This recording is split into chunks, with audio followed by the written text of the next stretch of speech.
Hello दोस्तों, कैसे हो आप लोग। मेरा नाम है दीपक और मैं स्वागत करता हूं अपने इस YouTube channel civil only prelims में, जिसमें हमारा जो सीरीज चल रहा था आपका एथिकल एंड ह्यूमन इंटरफेरेंस की, उस सीरीज को हम लोग कहीं ना कहीं आज कंटिन्यू कर रहे हैं। ठीक है, 2 दिन वीडियो हो गया है लेट, जिससे आया नहीं है।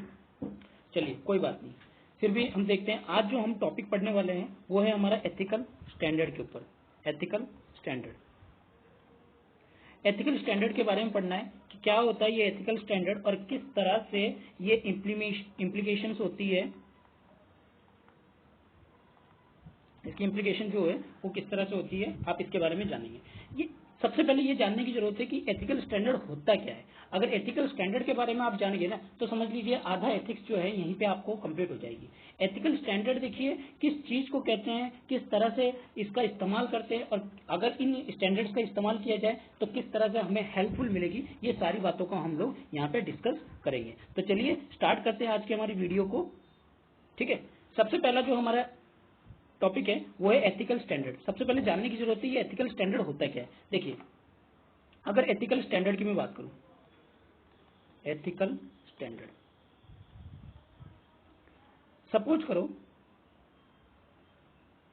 कि आप जो है एक लड़का है आपके एरिया में, और उस लड़के ने क्या किया, एक पत्थर को क्या किया कर रहा है, फेंक रहा है लोगों के ऊपर या किसी जानवरों के ऊपर। ठीक है, किसी जानवरों के ऊपर जो है फेंक रहा है। तो क्या इसमें एथिकल स्टैंडर्ड है? आप ये कहेंगे कि एथिकल स्टैंडर्ड है, आप कहेंगे कि इसमें एथिकल नाम की चीजें ही नहीं है, तो स्टैंडर्ड तो दूर की बात है।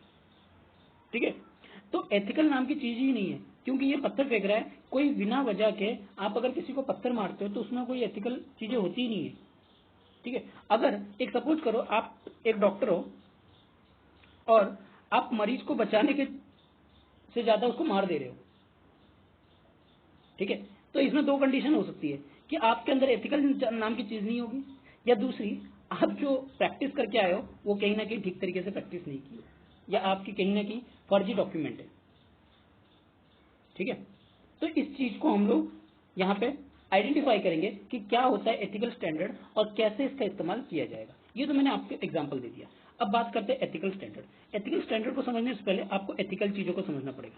देखिए, एथिकल किस चीज को कहते हैं, कोई भी हमारा एक सेट ऑफ नॉर्म्स होती है या स्टैंडर्ड होती है, सेट ऑफ स्टैंडर्ड कह लो, और उन स्टैंडर्ड्स को हम लोग क्या करते हैं, अपने एक्शंस के थ्रू दिखाते हैं।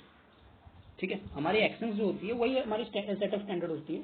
ठीक है, और वो एक्शंस को दिखाते हैं, वो इन सेट ऑफ स्टैंडर्ड पे क्या होती है, राइट होती है या रॉन्ग होती है। यही 2 कंडीशन हो सकती है। ठीक है, और ये सेट ऑफ स्टैंडर्ड कौन डिसाइड करता है, ये आपकी डिसाइड करती है सोसाइटी। सोसाइटी कि आप जो सोसाइटी में आप जो एक्शन कर रहे हो वो एक्शन सही है या गलत है, वो चीज आपका क्या दिखाता है, एथिकल स्टैंडर्ड को दिखाता है। वो चीज आपके एथिकल वैल्यूज को दिखाते हैं। ठीक है, अब अगर हम एथिकल स्टैंडर्ड की बात करें, एथिकल चीजों की तो बात कर लिए, अब एथिकल स्टैंडर्ड की बात करें, यहाँ पे कुछ चीजें फिक्स है। यहाँ कुछ चीजें फिक्स है कि इन चीजों को अगर आप फॉलो कर रहे हो, ठीक है, तो वो चीज क्या कहलाएगा, आपकी एथिकल स्टैंडर्ड कहलाएगा। और आप अगर इन एथिकल स्टैंडर्ड को फॉलो करोगे तो कहीं ना कहीं आप एक एथिकल पर्सन जो है वो कहलाओगे। अगर आप एथिकल स्टैंडर्ड को फॉलो कर रहे हो तो आप एक एथिकल पर्सन जो है वो कहलाओगे। अब ये एथिकल स्टैंडर्ड जो है, सबसे पहले अगर बात करें कि why identifying ethical standard is hard. सबसे पहली चीज तो एथिकल स्टैंडर्ड को हमें आइडेंटिफाई करने में क्यों हार्ड लगती है, क्योंकि एथिकल स्टैंडर्ड कोई हवा वाली चीज तो नहीं है कि जो हमने महसूस की है और हमें मिल गई। ऐसा तो कोई चीज नहीं है।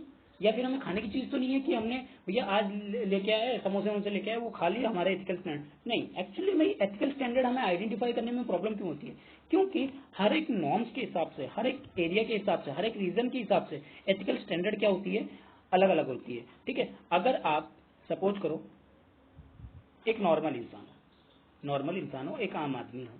ठीक है, आम आदमी वाली वो पार्टी वाली नहीं, आम आदमी, और एक आप आईएएस ऑफिसर हो या आईपीएस ऑफिसर हो, आईपीएस हो या आईएफएस हो। ठीक है, या फॉरेन ऑफिसर हो, तो कुछ भी हो, तो वहां पे क्या होगा, अगर आप एक नॉर्मल इंसान हो तो नॉर्मल इंसान कि एथिकल स्टैंडर्ड क्या होंगे। एथिकल स्टैंडर्ड ये होंगे कि वो अगर किसी एरिया में है तो वहां के सपोज करो एक जो लोग हैं अपने माँ बाप की रिस्पेक्ट करना, ठीक है, जो पेरेंट्स हैं उनकी रिस्पेक्ट करना, ठीक है। क्या यहाँ पे या फिर आपने ये कह लो कि अपने जो घर वाले हैं उनकी कहीं ना कहीं रिस्पेक्ट करना, उनको देखभाल करना, उनकी देखरेख करना, ठीक है, सिर्फ अपने घर वालों को। जैसे कि आपके घरों में आपके माँ बाप हैं, आपके दादा दादाजी हैं या फिर आपके चाचा चाची, इन लोगों को देखना। क्या आप बाहर के लोगों को देखते हो क्या जिस हिसाब से घर वालों को देखते हो? नहीं देखते हो, ठीक है। या फिर आप जब सोशल काम करते हो तब देखते हो। अब यहाँ पे आईएएस का क्या काम हो जाता है? क्या वो सिर्फ अपने घर वालों को देखे, सिर्फ फैमिली को ही देखे? क्या उसके लिए ये एथिकल चीज हो गया? या फिर वो एक सोसाइटी को देखे या सोशल चीजों को देखे? तो आप कहोगे भैया सोशल चीजों को देखें, फैमिली उसके बाद है। यहाँ पहले पब्लिक जो है, पब्लिक सर्वेंट है, यानी कि पब्लिक उसके लिए पहले प्रियोरिटी पे रहनी चाहिए। मान लो कि हादसा होता है तो इसका मतलब उसको सबसे पहले अपनी उस हादसे की जगह पे पहुंचना पड़ेगा, उसकी जांच करनी पड़ेगी, वहां पे किस तरह के कानून बनाए जाने चाहिए उसके ऊपर बातचीत होगी। ये थोड़ी ना आप ऑफिस में बैठ के भैया आज मटर लाना है या गेहूं लाना है या फिर मक्का लाना है या ये चीज लाना है, ये चीज के बात थोड़ी ना करोगे। अब फैमिली की चीजें थोड़ी ना करोगे, ठीक है। तो ये चीज क्या कहलाती है? आपकी एथिकल स्टैंडर्ड होती है। और ये एथिकल स्टैंडर्ड क्या होती है, इनको आइडेंटिफाई करना मुश्किल क्यों होता है? क्योंकि भैया अलग अलग जगह पे अलग अलग एथिकल चीजें जो है, स्टैंडर्ड जो है यूज किए जाते हैं अलग अलग जगह पे। आप एक डॉक्टर हो तो डॉक्टर की जगह पे डॉक्टर वाली एथिकल चीजें यूज करोगे। कौन सी चीजें होगी वो आप एक्सपीरियंस के थ्रू आप उसको समझोगे। आप आईएएस हो तो क्या करोगे? सपोज करो आपके पास 4 लोगों को बचाने की क्षमता है और एक जगह एक लोग मरने की क्षमता है, तो आप क्या करोगे? आप चाहे तो एक लोगों को बचा, जो एक आदमी है उसको बचा भी सकते हो, चाहे तो आप 4 लोगों को मरने दे सकते हो, या फिर 4 लोगों को बचा सकते हो, एक आदमी को मरने दे सकते हो। तो आपकी एथिकल स्टैंडर्ड क्या कहेगी? एथिकल स्टैंडर्ड कहेगी भैया जहां 4 लोग बच रहे हैं वहां ठीक, एक की जान जा रही है कोई दिक्कत नहीं। तो कुछ ऐसे स्टैंडर्ड्स बने हुए हैं, ठीक है। कुछ आपके वर्च्यूज वगैरह इंक्लूड होते हैं, आपकी गुण। आप अगर कहीं पे सच्चाई बोलोगे तो समझ लो कि वो बंदा फंस रहा हो तो कोई दिक्कत नहीं, क्योंकि आपकी वो एथिकल स्टैंडर्ड है। वहां लॉस को फॉलो करना जरूरी है। कोई बुरा काम किया है और उसको आप झूठ बोलकर यानी कि लाई करके आप उसको बचा रहे हो, तो इससे बढ़िया उसने बुरा काम किया है तो उसको सजा मिलनी चाहिए। आप नहीं होते हो कि उसकी जज करने वाले कि वो कैसा है क्या नहीं है, उसके लिए जुडिशरी बनाया गया है, ठीक है। चलिए, तो इसीलिए हमें क्या करते हैं, हम आइडेंटिफाई जो एथिकल स्टैंडर्ड को करते हैं वो हमारे लिए बहुत मुश्किल हो जाता है। अब बात करते हैं कि एथिकल स्टैंडर्ड अगर हम लोग यूज करते हैं तो ये किस पर बेस होता है? कोई तो चीज होगा जिस पर हम बेस करेंगे। देखिए, अगर हम एथिकल स्टैंडर्ड की बात करें, हमारे पास अलग अलग जगह पे, मैं यहाँ पे 4 जगह लेता हूँ। एक आप आईएएस के जगह पे हो, एक आईपीएस के जगह पे हो, एक इंजीनियर है और एक आपके डॉक्टर है, ठीक है। इंजीनियरिंग का जो स्टैंडर्ड है उसको अगर आईएएस में डाला जाए कि भैया आपको जो है इंसानों को जो है मशीन की तरह खोल के यूज करनी है, ठीक है। या फिर आपको आईपीएस का इस्तेमाल अगर डॉक्टर में किया जाए कि भैया मरीज आया पहले उसको तोड़ दो, हाथ पैर तोड़ो, उसके बाद बात करते हैं, देखते हैं और कितनी हड्डियां जो है टूट सकती है उसके बाद जोड़ेंगे, तो कैसा रहेगा? क्या एथिकल स्टैंडर्ड वहां पे काम करेगा? तो अपनी अपनी स्टैंडर्ड पे अपने अपने एथिकल चीजें, अपने अपने एथिकल स्टैंडर्ड है। तो उस एथिकल स्टैंडर्ड को ही हम लोग क्या कहते हैं, उनके बेस से कभी भी हम लोग डिफाइन नहीं कर सकते। अगर हम रिलीजियन की बात करें, हम लोग फीलिंग्स की बात करें, हम लोग लॉस की बात करें, तो ये सब क्या है? क्या इन पे हमारी एथिकल चीजें डिपेंड है? बिल्कुल नहीं, इन पे एथिकल चीजें डिपेंड नहीं है। हाँ, इनके क्यों, एक इनके रीजन जान लो क्यों।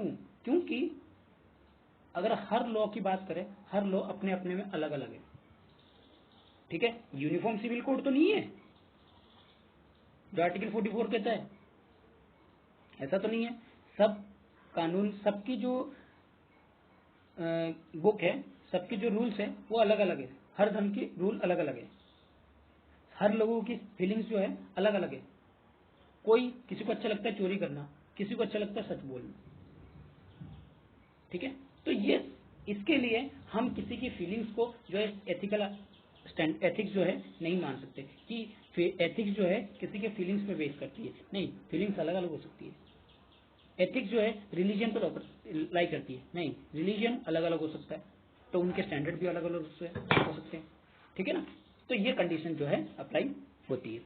अगर हम बात करें कि हम लोग अगर एथिकल स्टैंडर्ड को फॉलो कर रहे हैं, सपोज करो एथिकल स्टैंडर्ड को हम लोग फॉलो कर रहे हैं, क्या वो जो स्पेसिफिक सिचुएशन है उस चीजों में हम लोग एथिकल स्टैंडर्ड को कैसे फेस करेंगे। मान लीजिए आपके पास एक दिन क्या हुआ, एक आईएएस ऑफिसर हो आप, और आप क्या देख रहे हो कि एक आदमी जो है सड़क पे जो है डेथ कर रहा है।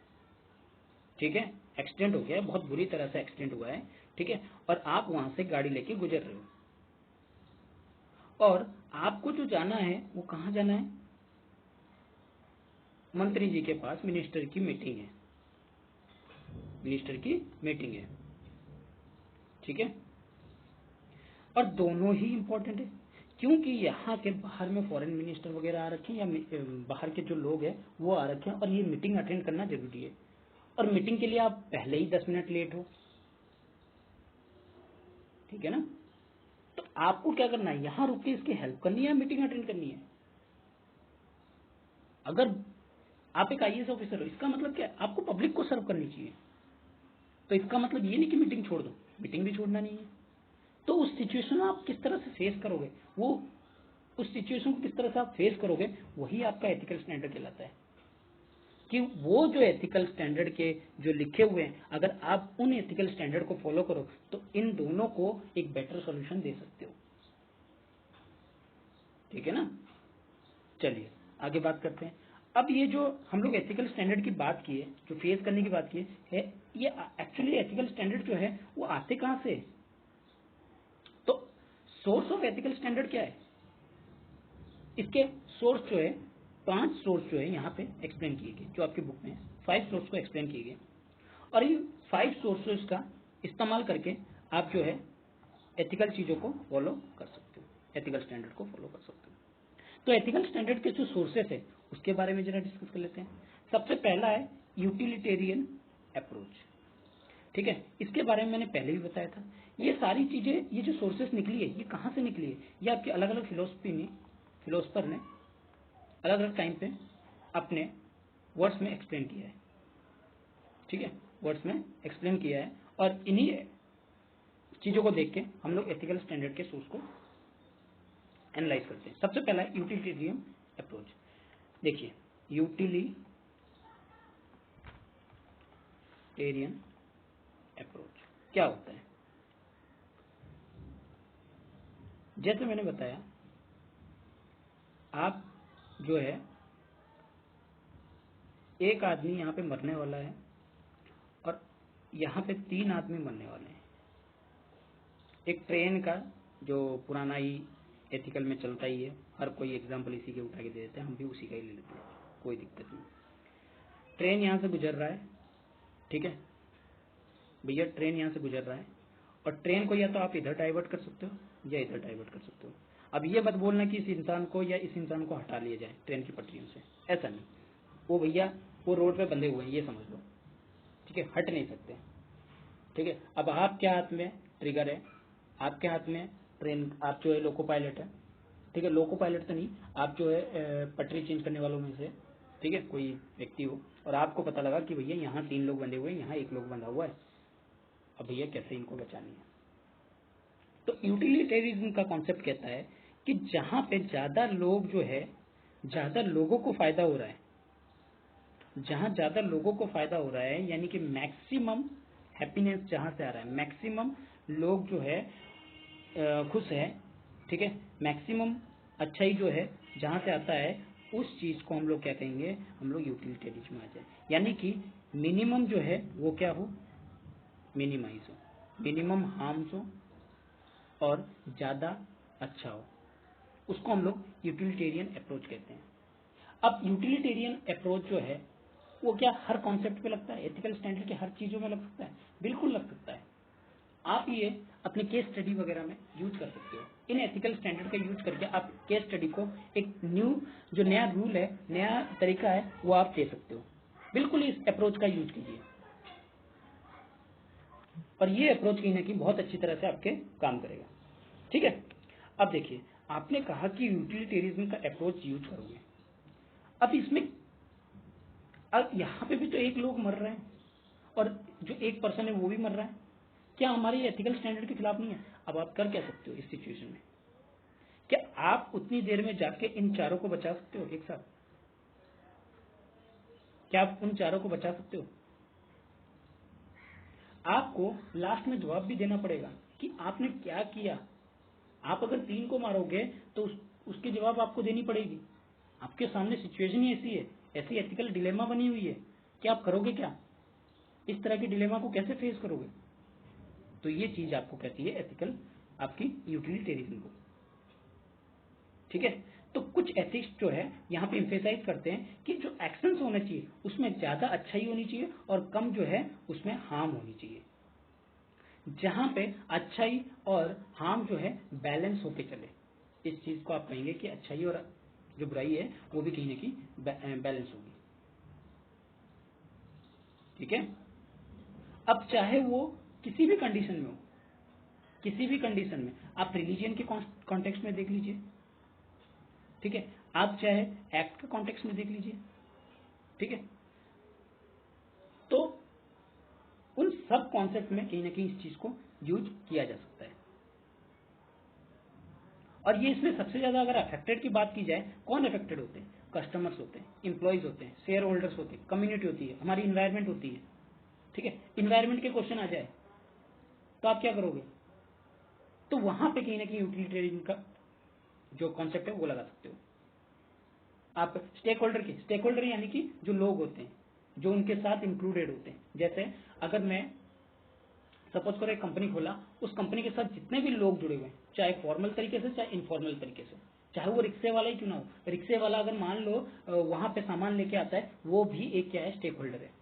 ठीक है ना, वर्कर तो है ही, मालिक है, कंपनी है, और रिक्शे वाला है, जो सामान है वो है, जो दूसरी कंपनी से जहां से हमारी ऑर्डर आती है वो भी है, और जहां जहां एक्सपोर्ट होती है वो भी हमारी क्या है? एक्सपोर्ट जो जिसके थ्रू करते हैं वो भी हमारे स्टेक होल्डर है। ठीक है, यानी कि कंपनी के साथ जितने भी लोग जुड़े हुए हैं, जो उस कंपनी को बेनिफिट पहुंचा रहे हैं या उससे लॉस हो रहे हैं, जो भी है, वो आपकी क्या कहलाते हैं? स्टेक होल्डर कहलाते हैं। ठीक है, सारे स्टेक होल्डर कहलाते हैं। ठीक है, तो कहीं ना कहीं हमारे जो शेयर होल्डर्स होते हैं, कस्टमर्स होते हैं, इंप्लॉइज होती है, कम्युनिटी होती है, यानी कि इन्वायरमेंट होती है, सब हमारे जो स्टेक होल्डर के टाइम काम करते हैं वो सारे हमारे इसमें अफेक्टेड होते हैं। ठीक है, आप इसके कॉन्सेप्ट को कहीं पे भी लगा सकते हो। अगर आपको टेररिज्म का कॉन्सेप्ट आ जाए, क्वेश्चन आ जाए टेररिज्म के ऊपर कि आपको कितने यहाँ पे किसको बचाना है, तो वहां पे भी आप ये कॉन्सेप्ट को यूज कर सकते हो। ठीक है, तो ये यूटिलिटेरियन कॉन्सेप्ट जो है एथिकल स्टैंडर्ड्स पे एथिकल स्टैंडर्ड पे बना हुआ है, तो आप इसको कहीं पे भी यूज कर सकते हो। ठीक है, समझ में आ गया होगा ये। अगला करते हैं। अगला जो अप्रोच है राइट्स अप्रोच, आपकी राइट्स अप्रोच। ठीक है, आपकी राइट्स जो है किस तरह से प्रोटेक्ट करती है। ठीक है, जो ह्यूमन की राइट्स वगैरह होती है, तो यहाँ पे राइट्स यानी कि अधिकार, आपके क्या अधिकार है। ठीक है, जैसे हमारे फिलोसफर या एथिस्ट ये सजेस्ट करते हैं कि जो एथिकल एक्शंस होना चाहिए वो आपकी बेस्ट प्रोटेक्ट होनी चाहिए और रिस्पेक्ट होनी चाहिए आपकी किसके? मॉरल राइट्स की, जो उनसे अफेक्टेड है, आपकी मॉरल राइट से जो अफेक्टेड है।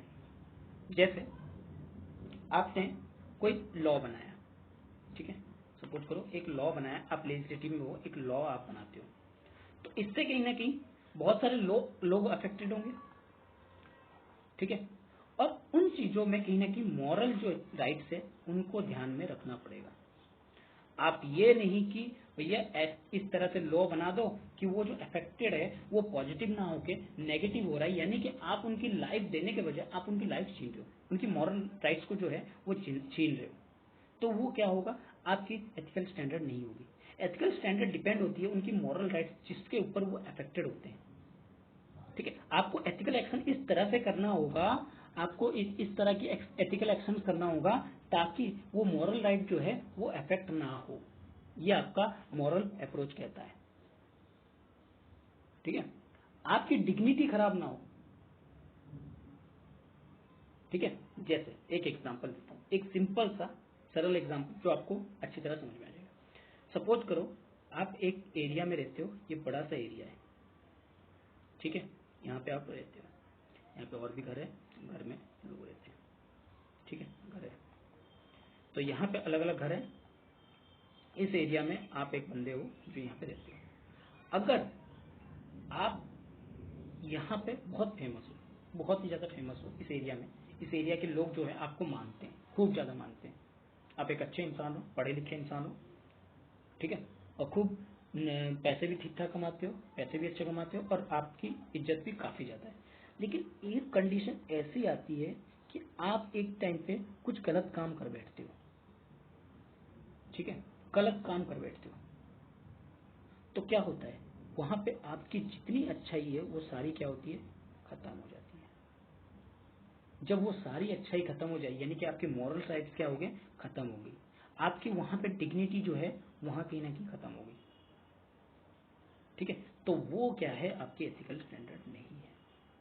एथिकल स्टैंडर्ड क्या कहलाता है कि ऐसी चीजें जो आपकी मॉरल राइट्स को कहीं ना कहीं आगे बढ़ाए, आपकी वैल्यूज को आगे बढ़ाए, आप जो सोचते हो उसको कहीं ना कहीं लोगों के बीच में फैलाए। जिस तरह से आप सोचते हो, जिस तरह से आप लोगों को देखते हो। ठीक है, अगर आप अगर इंज्योर करोगे किसी को तो ऑटोमेटिकली वो क्या एथिकल स्टैंडर्ड होगा, नहीं होगा। लेकिन कोई नहीं, किसी ने इंजर्ड किया है और वहां पे जाके आप उसकी देखभाल कर रहे हो, उसकी पूछताछ कर रहे हो कि भैया कैसे हुआ, क्या नहीं हुआ, ये एक आपकी एथिकल स्टैंडर्ड है। एक मोरल वैल्यूज की तरह आपके मॉरल राइट्स को दिखाता है। ठीक है, वो सारी एबिलिटी जो एक इंसान खुद से अपनी जीवन काल में चुनता है, वो सारी चीजें, वो सारे राइट्स जो अपनी पूरी जीवन काल में यानी कि एक लाइफ पीरियड में चुनता है कि मुझे ये करना चाहिए या ये नहीं करना चाहिए, तो वो सारी चीजें क्या होती है, आपकी एथिकल या मॉरल राइट्स आप जिसको कहेंगे, यानी कि राइट्स अप्रोच, वो होती है आपकी राइट्स अप्रोच। और इस राइट्स अप्रोच का यूज करके आप अलग अलग जगह पे आपकी एथिकल केस स्टडी को सॉल्व कर सकते हो, राइट्स अप्रोच को। ठीक है ना, एक एग्जांपल और लेते हैं। आप जो है, अभी इसको यूज कहां करें उसका मैं एग्जांपल ले रहा हूं। सपोज करो आपकी राइट्स अप्रोच है, आप राइट्स अप्रोच को फॉलो करते हो। ठीक है, आप किसी को इंजर्ड नहीं पहुंचाते हो। आपके ऊपर कहीं पे आया कि भैया, एग्जांपल लेते हैं, जैसे कि सपोज कीजिए जो अभी किसान का आंदोलन हुआ था या फिर अभी रेसलर का आंदोलन हुआ था। ठीक है, वहां पे अगर आपने लाठीचार्ज किया, आप एक आईएएस ऑफिसर हो या पुलिस आईपीएस हो, आपने क्या किया, ऑर्डर दिया कि भैया जाके लाठीचार्ज करो, क्या आपकी राइट से अप्रोच है ये? तो वहां पे कहीं ना कहीं आप इस चीज को, एथिकल स्टैंडर्ड को यूज कर सकते हो। ऐसी ऐसी कंडीशन पे आप यूज कर सकते हो कि हमारी राइट से अप्रोच नहीं थी, वहां पे यूज किए। तो राइट से अप्रोच क्या कहती है, अगर पीसफुली कोई प्रोटेस्ट करता है, पीसफुली अगर उस चीज को करता है तो उसकी बातों को हमें सुनना चाहिए, नहीं कि एकदम से उठाए और लट मार किए और भगाने स्टार्ट किए। ये राइट से अप्रोच नहीं है, क्योंकि वहां पे किसी की डिग्निटी के ऊपर सवाल आ जाता है। तो आपकी डिग्निटी वहां पे क्या हो जाएगी, आपको एक अच्छा ऑफिसर मानते थे, आपको एक ईमानदार ऑफिसर मानते थे, लेकिन आपने एक काम किया और उस वजह से क्या हो गया, सारा कुछ जो है काम जो है खराब हो गया। ठीक है, तो ये चीज है राइट्स अप्रोच। चलिए अगली बात करते हैं, फेयरनेस और जस्टिस अप्रोच। आप जो भी अप्रोच ले रहे हो, आप जो भी काम कर रहे हो, उसमें जस्टिस होनी चाहिए। ठीक है, यानी कि बराबर मिलना चाहिए। सपोज करो एक इंसान है, एक गांव में दो इंसान है, अगर आप एक सरपंच की पोस्ट पे हो तो क्या करोगे, इनको इक्वल चीजों पे देखोगे, इक्वली लेवल पे देखोगे, ये नहीं कि अलग अलग लेवल पे। सपोज करो एक आदमी जो बड़ी मेहनत करके, दोनों ही भाई हैं और दोनों ही बड़े मेहनत करके क्या जो एक भाई है, एक भाई मेहनत करके अपने लिए घर खरीद रहा है, दो 25 गज की जमीन खरीद रहा है, 25 मानो 100 मानो जितने भी, और दूसरा भाई कुछ नहीं कर रहा है और उस पे आके क्या कर रहा है, हक जमा रहा है। और पंच अगर, सरपंच अगर, या फिर जो आपकी ग्राम पंचायत है वो अगर न्याय कर रही है या फिर कोई भी जस्टिस कर रहा है इस चीज को, कि ये नहीं कि आपको 25 गज का एरिया जो इस बंदे ने लिए इससे छीन के आपको इसको देना है, तो ये क्या होगा, एथिकल स्टैंडर्ड होगा? नहीं होगा। आपको जस्टिस करना है, लेकिन जस्टिस फेयरनेस के हिसाब से करना है, बराबरी के हिसाब से। एक एग्जांपल और लेते हैं, इनकम टैक्स। इनकम टैक्स भरते हैं, अलग अलग स्लैब बना हुआ है, 5%, 10%, 15%, 20%, 30%। अब सपोज करो जो बंदा 30% दे रहा है, इसका मतलब उसकी इनकम कम से कम 5 करोड़ रुपए में मान के चलता हूँ, अभी 5 करोड़ रुपए, 1 से 5 करोड़ रुपए कमा रहा होगा, वो दे रहा होगा। 60 से 70 से 1 करोड़ के बीच में कमा रहा हो तो 20%, 60 लाख तक 50 लाख तक कमा रहा होगा, सॉरी 70 लाख तक कमा रहा होगा 30 से, तो 15%, और जो 10 से 30 लाख कमा रहा होगा इतना, और 5 से जो 10 लाख रुपए कमा रहा है इतना। एक हाइपोथेटिकल सिचुएशन ले लिया मैंने, ये वाली सिचुएशन, ठीक है। आप स्लैब देख सकते हो, स्लैब में क्या क्या दे रखा है वो आप देख लीजिए। तो इतना इतना कमा रहे हैं। कल अगर बोल दिया जाए भैया 5 से 10 लाख रुपए कमा रहे हो, आपको 5% नहीं देना, आपको 30% या 20% देना है, तो आप क्या करोगे? भैया जितनी इनकम नहीं है उससे ज्यादा तो आप टैक्स में दे रहे हो। तो क्या ये फेयरनेस को दिखाता है? क्या आपकी एथिकल स्टैंडर्ड को फॉलो करता है? नहीं करता है। तो यहाँ पे कहीं ना कहीं जस्टिस होनी चाहिए दोनों के बीच में। अगर जस्टिस होती है तो वो क्या दिखाएगा, आपकी एथिकल स्टैंडर्ड को दिखाएगा। और जो एथिकल स्टैंडर्ड एक्शन है यहाँ पे, वो जो एथिकल एक्शन है वो क्या चीज दिखाता है, ट्रीट करता है कि आप हर ह्यूमन बींग्स को इक्वली देख रहे हो। अगर आप अनइक्वली देखते हो कहीं ना कहीं वो फेयर नहीं होगा, ठीक है, वो कहीं ना कहीं फेयर नहीं होगा, ठीक है। चलिए आगे बढ़ते हैं। अगला है कॉमन गुड अप्रोच। देखिए कॉमन गुड अप्रोच क्या है? Common good approach, common good approach है कि आपकी जो अप्रोच होनी चाहिए वो सभी के लिए बराबर होनी चाहिए, ठीक है ना। अभी जैसे मैंने टैक्स के बारे में लिया कि आप क्या कर सकते हो, 5% की 5 से 10 लाख के बीच में जो आ रहे हैं उनके लिए 5% का स्लैब लगा रहे हो तो कोई दिक्कत नहीं। लेकिन अगर आप ये कर रहे हो कि एक इंसान जो 5 लाख कमा रहा है और एक इंसान 9 लाख कमा रहा है, उन पे भी अलग अलग कर रहे हो, या फिर सपोज करो दोनों ही 5 लाख रुपए कमा रहे हैं, तो दोनों पे ही अलग अलग अप्रोच लगा रहे हो, तो क्या होगा, ये कहीं ना कहीं प्रॉब्लमेटिक सिचुएशन है। तो कॉमन गुड अप्रोच कहता है भैया अगर वो एक जगह पे, एक बेस पे, तो आपको वो अप्रोच भी एक ही लगानी है, अलग अलग नहीं लगानी है। अगर दोनों ही एक ही माँ के बेटे हैं, दोनों ही, अगर एक माँ है और उसके 2 बेटे हैं, तो इसका मतलब जो एक आपको जैसे माँ क्या करती है, दोनों को बराबर में देखती है, तो आपको भी वैसे ही देखनी है। ये नहीं कि किसी को कम और किसी को ज्यादा देखनी है, ठीक है ना। तो वो कहता है कॉमन गुड अप्रोच, यानी कि आप जो अप्रोच लेके चल रहे हो वो क्या हो रहा है, सभी के साथ जुड़ के जा रहा है, और कॉमन अप्रोच लेके चल रहे हो कि वहां पे जो लोग हैं उनके लिए, सबके लिए बराबर अप्रोच है, किसी के लिए अलग नहीं है, ठीक है। अगर आप कहते हो, जैसे अब मैं सपोज करो एक एम्स का एग्जांपल लेता हूँ, एम्स का एग्जांपल लेता हूँ, ठीक है, एम्स का एग्जांपल लेता हूँ। एम्स में आपने ओपीडी सेक्शन देखा होगा। ओपीडी सेक्शन में देखते हो खूब लंबा लाइन लगता है, सुबह आके 5-4 बजे आके पता नहीं कितने बजे आके लाइन लगाते हैं, मैं तो आज तक गया नहीं हूँ, देखा नहीं हूँ, तो लेकिन यहाँ पे लाइन लगाते हैं।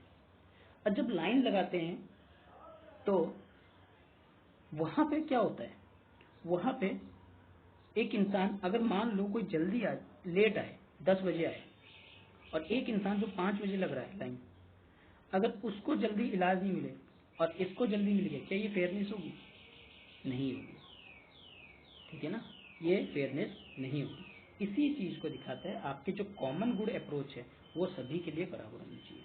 भैया जो 5 बजे आ रहा है उसके लिए तो बराबर होना चाहिए ना। भैया 5 बजे आके लाइन लगा रहा है, उसको कहीं ना कहीं इलाज सही सुबह उसको जल्दी मिलनी चाहिए।